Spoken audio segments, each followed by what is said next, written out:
Is it true that in the Quran or in the Hadiths there are promises to those who die as martyrs for Mohammedan Islam that they would end up in paradise with unlimited sexual, carnal and sensual pleasures for eternity, with 72 virgins?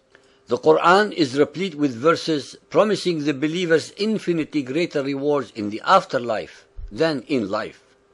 Surah Al-Baqarah 2.25.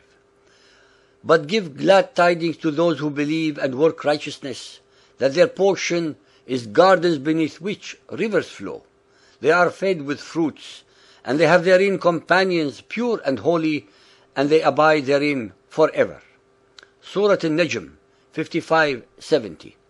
In them will be fair companions good and beautiful, companions restrained as to their glances in goodly pavilions, whom no man or jinn before them has touched. The listener should be made aware that in the Quran and in Sharia law, the jinn, who are demons, are a race of fire, but are otherwise identical to human beings. They have intellect and can have intercourse with humans. They can be either believing Muslims or unbelievers.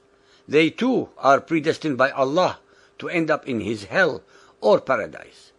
In the Bible, I would like to point out to the listeners, neither jinn, demons, nor Satan were mentioned as part of God's creation. They are in reality purely the product of human imagination. Muhammad's Quran promises his followers that by dying while slaughtering unbelievers to spread Muhammadan Islam all over the world, their rewards in death represent everything that they have lacked in life and more. Gardens, flowing water, greenery and shade, unlimited food, both in type and in quantity, unlimited sexual pleasures, both for those who prefer boys or those who prefer females, wine and luxuries. It should therefore not be a great wonder then that Muhammad's generally very gullible and ignorant followers would prefer to die than to live. Who would not, if they believed all the above rewards? Al-Tirmidhi Hadith 3834, narrated by Al-Miqdam ibn Ma'di Karib. Allah's Messenger said, the martyr is married to 72 wives of the maidens with large, dark eyes, and is made intercessor for 70 of his relatives. Al-Tirmidhi Hadith 5648, narrated by Abu Sa'id. Allah's Messenger said, the lowliest of the inhabitants of paradise will be he who has 80,000 servants and 72 virgins. Muhammadan scholars indoctrinate their acolytes to commit slaughter and murder of all unbelievers in the name of Allah, with promises of 72 virgins based upon the above hadith.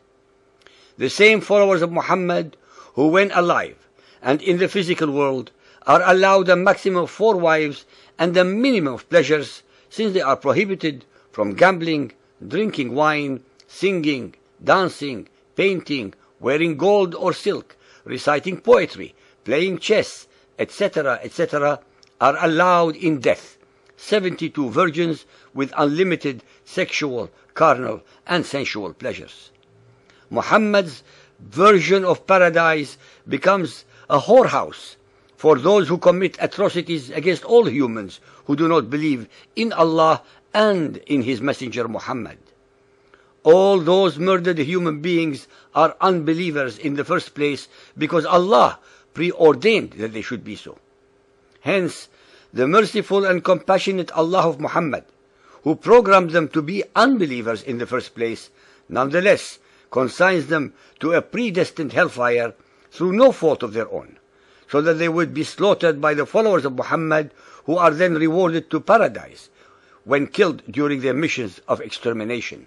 It should be pointed out that not once in the Quran nor in the Ahadith is there any mention that it was the angel Gabriel who informed Muhammad of such a reward of 72 virgins.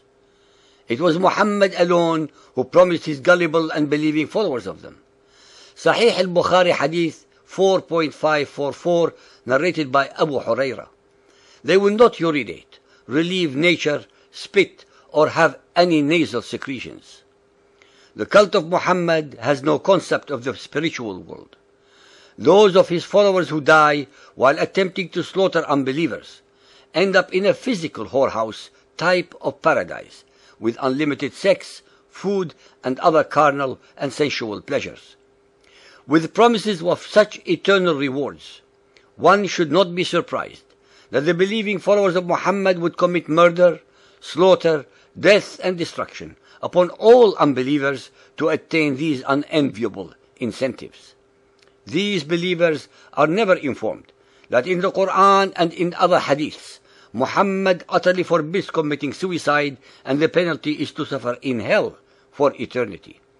Those who do so are generally ignorant believers who are brainwashed by totally immoral and evil Muslim leaders who indoctrinate them so as to fulfill their own political or sectarian agendas.